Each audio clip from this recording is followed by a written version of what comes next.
To Senate 7, the chair recognizes the senator from Johnson, Senator Thompson, to explain the bill.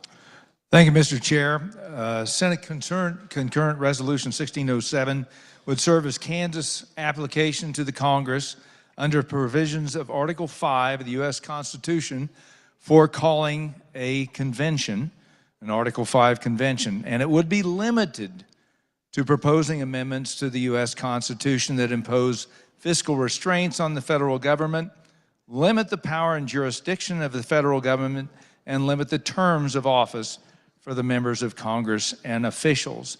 It would be restricted to these 3 items, and it conforms to 19 other states that have adopted similar resolutions.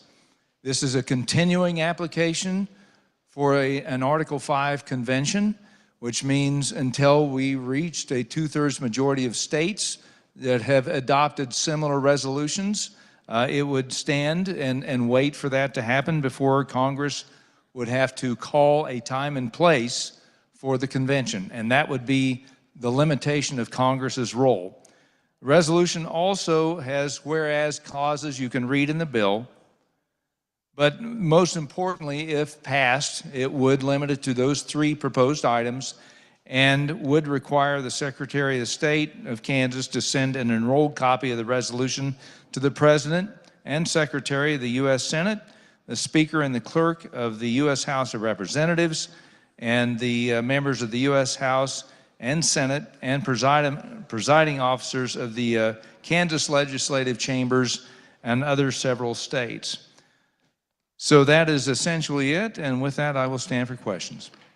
Questions for the senator from Johnson, Senator from Sedgwick, Senator Faust-Goudeau. Thank you, Mr. Chairman. I have a question for the senator from Johnson carrying the concurrent resolution. Please ask. Thank you. So with the points that you just mentioned that are in the resolution, so just for clarification, would it, so what this resolution, among the things you just mentioned, also just be to allow the states to meet, but not take action yet, if you could clarify that. Thank you, Mr. Chairman.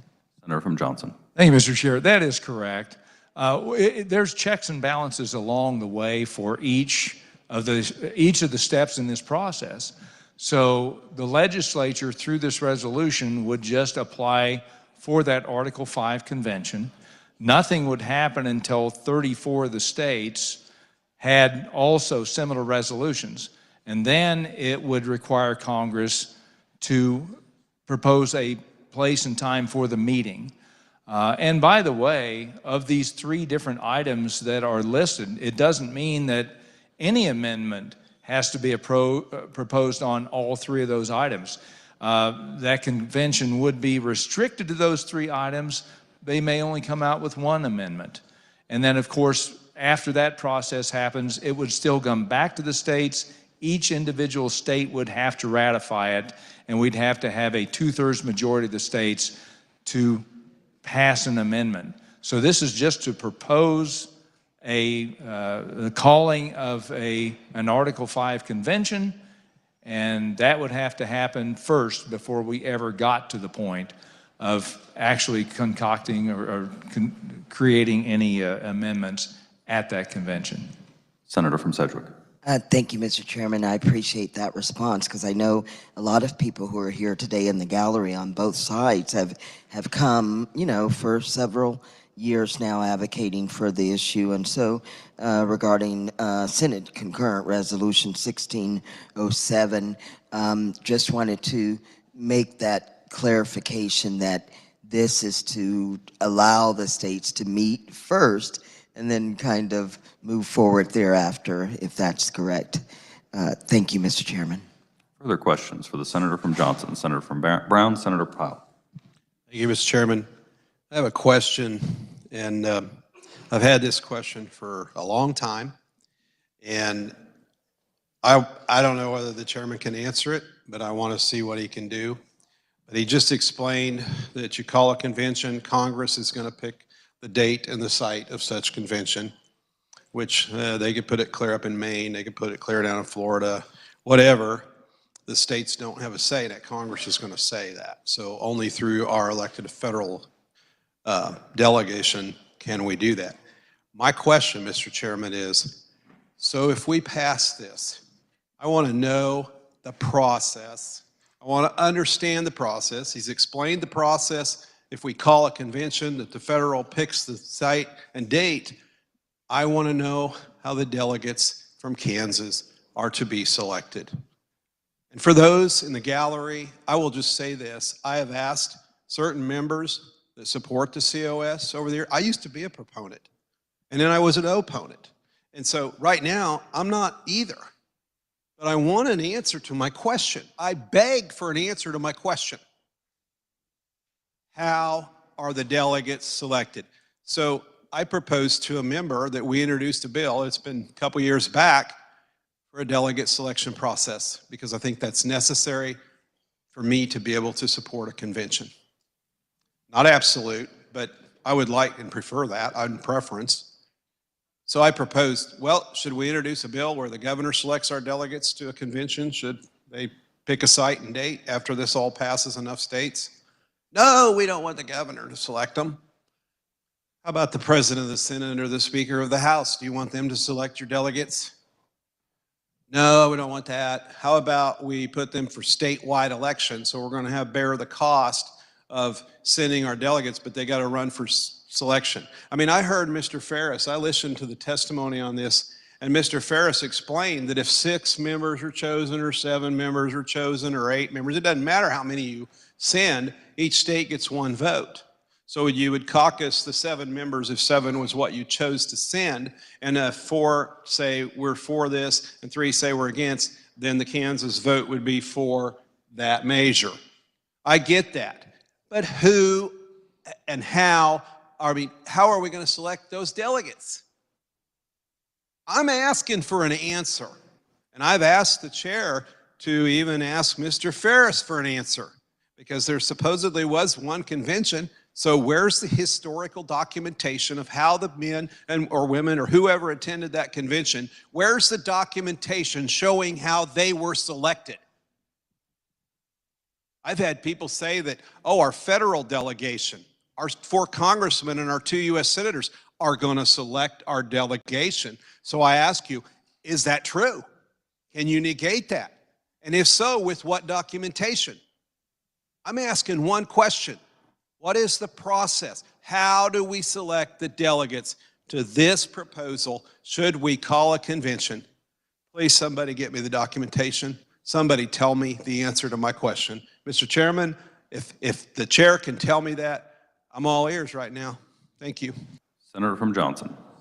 Thank you, Mr. Chair, and I appreciate that, because I have looked into it. I've talked to Mr. Ferris several times, even this afternoon. I've read some of the historical documents. Article 5 is silent on that because it leaves it up to the state legislature to select those delegates. And whatever process happens in Kansas would be potentially different from what happens in other states. So it literally leaves it up to the legislatures. You know, the initial process formed by our founders appointed deputies of the states, but it was there's no litigation that provides a document. It is just simply the historical reference of how it happened when they called a convention for the Bill of Rights, the first 10 amendments, and then the 3 additional amendments that were initiated through this process. This process has never actually happened in the fullness of the process. They've initiated it, but they've never actually called an Article 5 convention. So the documents, really, other than the historical reference to how it happened, do not actually exist, other than the fact that we know that the delegates would be chosen by the state legislature and the processes that we do here. So it would be a 2/3 majority, obviously. There would be vigorous debate, among the legislatures in both houses, just as we do with any bill, and that's how it would happen. And that's unfortunately the best answer I can provide the senator from Brown, and I did ask Mr. Ferris, and that was basically the answer he had. Senator from Brown, Senator Pyle. Thank you, Mr. Chairman. I would just ask the question then. So we know there was a convention where the Articles of Confederation were thrown out and the U.S. Constitution was adopted. Can anyone answer as to how the delegates to that convention were chosen? By the, I'm assuming 13 states back then, but someone had to choose those delegates for each of those respective states. I just want an answer. How was it done? But I'm hoping everybody listening can understand. You may want me to represent you to convention. You may want senator to my left. You may want the senator to my right. Right now, that's the big unknown. You don't know who you're going to get. You don't even know the process, whether you'll get to vote on that entity, that person to represent you at the convention. So how do you call a convention when you don't know how you're going to do it? When we organized the state, we knew we were going to draw 40 Senate districts. We knew we were going to draw our House districts. Every county was going to have a representative. The courts changed that, got thrown out, never was appealed.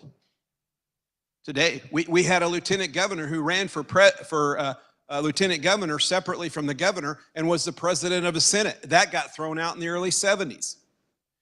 All I'm asking is, what's the process? Should we vote for this and enough people vote for it that it moves through the process and we call a convention? What is the process for who we are going to send to represent me and you at that convention?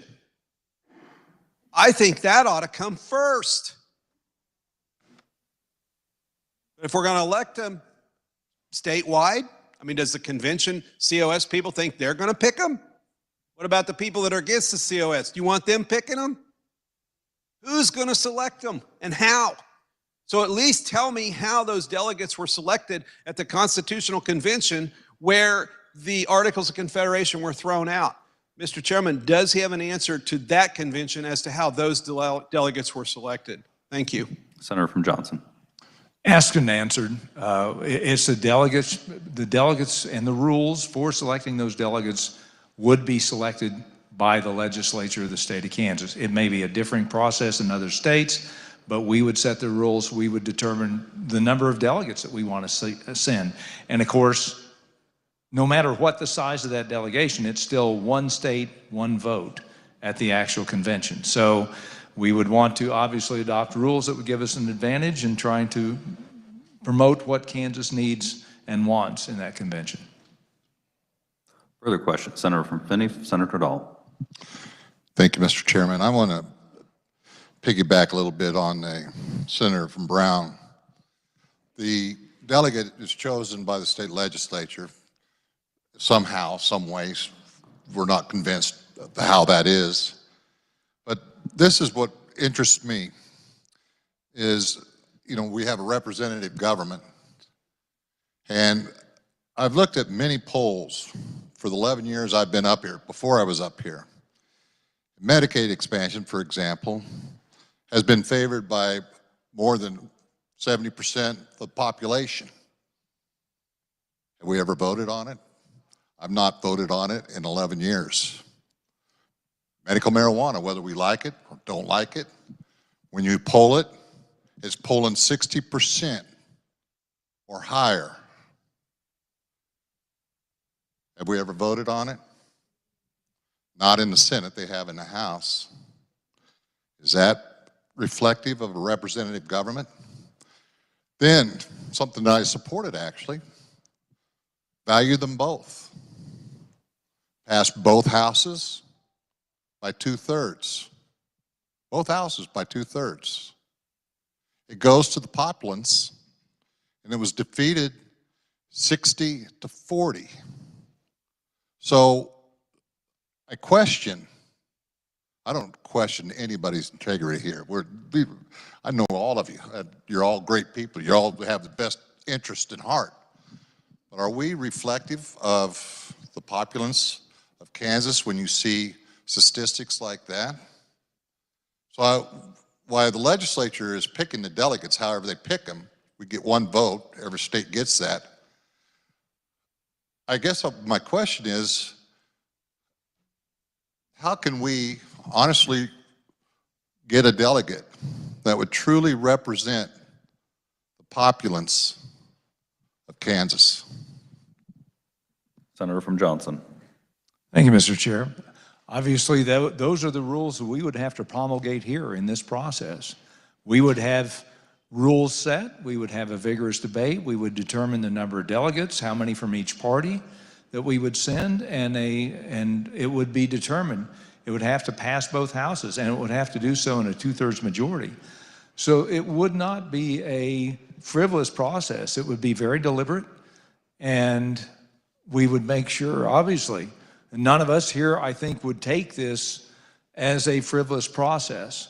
We would want to make sure that we sent the best delegation possible that represented Kansas and our republic, and make sure that those people going to that convention would be sincere about sticking to the rules, because that's how our founders did it. And we would have to look to guidance from history in the process of doing so.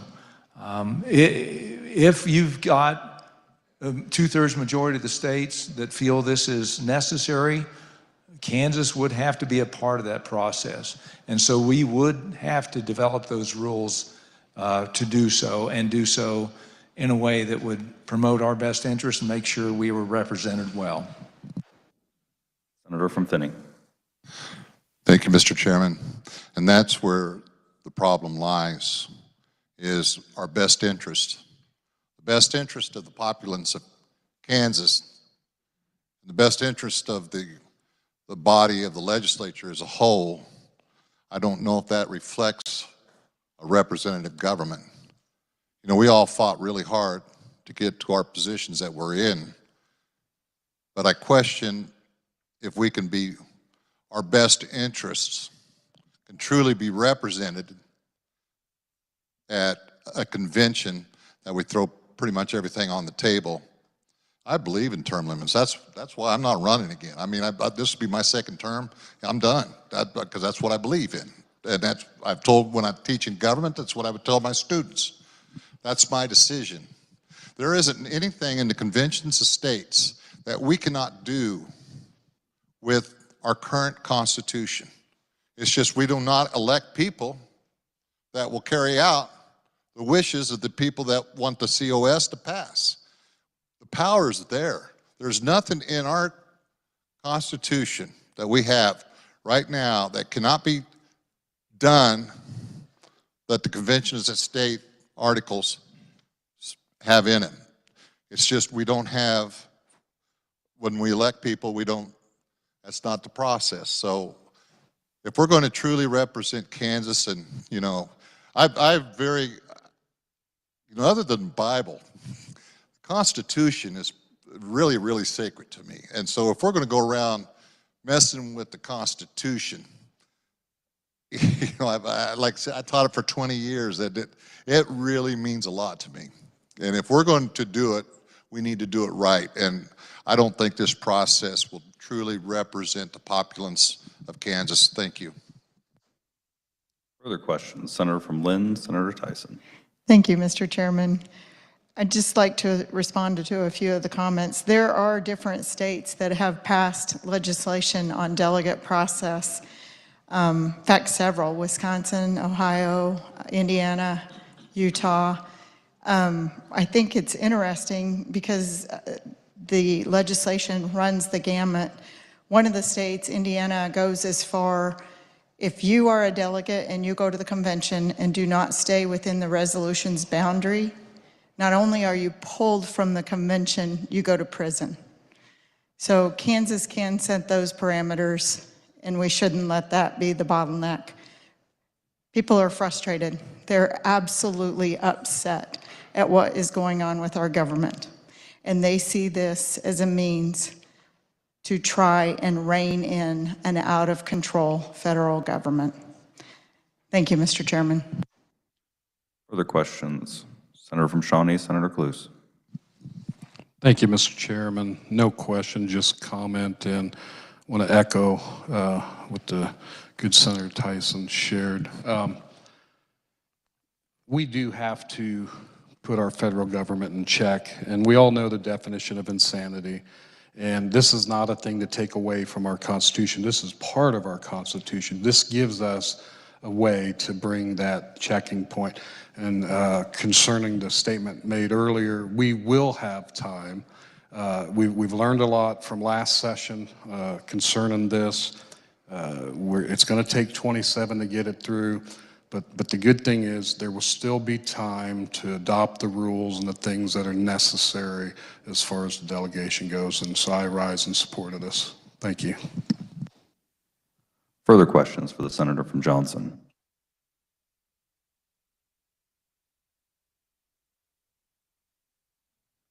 Seeing none, Senator, you may close. Thank you, Mr. Chair. I will make this short and sweet. I don't think anyone with sincerity could argue that the federal government isn't out of control.